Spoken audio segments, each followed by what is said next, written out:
विद्यार्थियों, ऑनलाइन कक्षा में आप सभी का स्वागत है। आज हम पढ़ेंगे बीए पाठ प्रथम के प्रथम प्रश्न पत्र के अंतर्गत रघुवंशम महाकाव्य। रघुवंशम महाकाव्य महाकवि कालिदास द्वारा रचित है। रघुवंशम महाकाव्य का प्रथम सर्ग ही हमारे सिलेबस में है और रघुवंशम महाकाव्य के प्रथम सर्ग में हमारी श्लोक व्याख्या चल रही थी। राजा दिलीप प्रथम सर्ग के नायक हैं और इसी क्रम में हमारा अगला श्लोक है श्लोक संख्या 34। तो विद्यार्थियों, श्लोक संख्या 34 देखिए। संतानार्थाय विधि स्वभुजात अवतारिता तेन दूर्ज गतो गुर्वी सचिवेशु निचि शिपे। प्रस्तुत श्लोक में महाराज दिलीप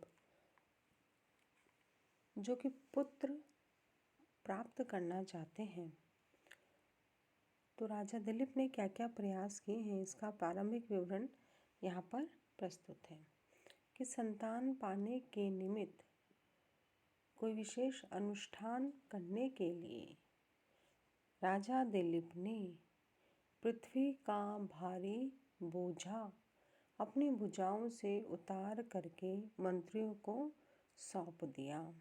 कहने का तात्पर्य है कि संतान प्राप्ति के लिए राजा दिलीप को अपने कुलगुरु वशिष्ठ के आश्रम में जाकर निवास करना था।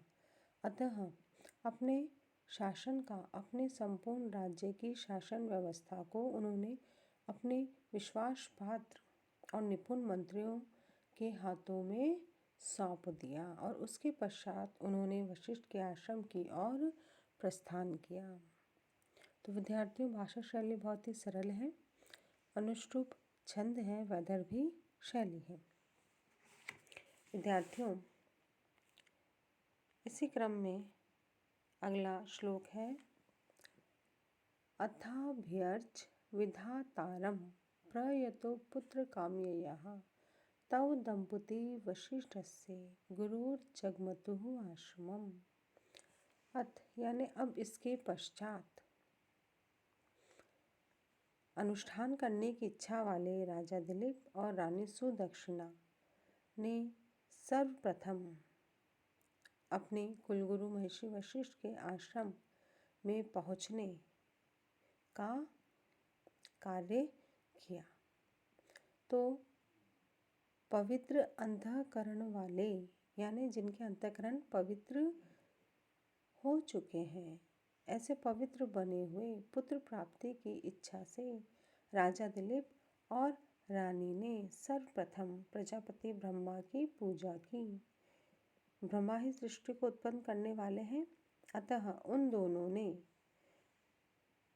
दंपति शब्द आया है पति और पत्नी, राजा दिलीप और रानी सुदक्षिणा दोनों ने ही एक साथ मिलकर के सर्वप्रथम ब्रह्मा की पूजा की और उसके पश्चात वे दोनों वशिष्ठ के आश्रम की ओर चल पड़े।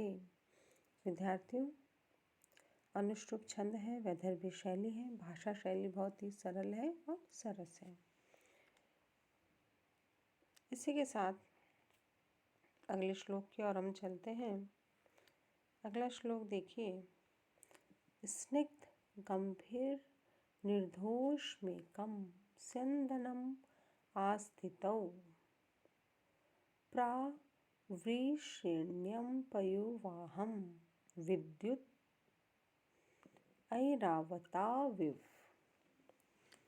विद्यार्थियों, कि स्निग्ध गंभीर निर्दोषम मधुर और गंभीर ध्वनि वाले एकम स्यंदनम एक ही रथ पर आस्थितौ आरूढ़ हुए राजा दिलीप और रानी सुदक्षिणा वशिष्ठ के आश्रम की ओर जा रहे हैं। वो कैसे प्रतीत हो रहे हैं?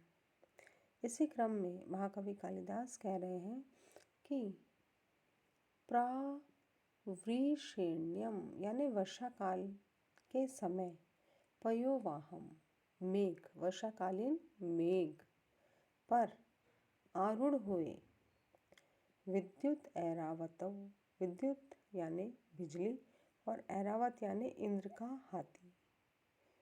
बिजली और इंद्र के हाथी के समान दोनों प्रतीत हो रहे हैं।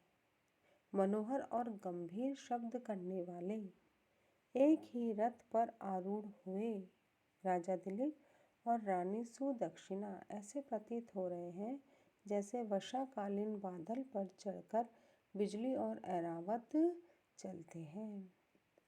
तो वशिष्ठ के आश्रम की ओर प्रस्थान करते हुए राजा दिलीप और रानी सुदक्षिणा दोनों एक ही रथ पर बैठे हुए हैं। ये जो रथ है ये वर्षाकालीन बादल के समान प्रतीत हो रहा है और रथ पर गौरवर्णा रानी सुदक्षिणा है जो कि विद्युत यानी बिजली के समान है और राजा दिलीप को ऐरावत हाथी की उपमा दी है। राजा दिलीप भी गौरवर्ण के हैं और ऐरावत हाथी के समान ही सुंदर दिखाई दे रहे हैं और उतने ही बलशाली हैं।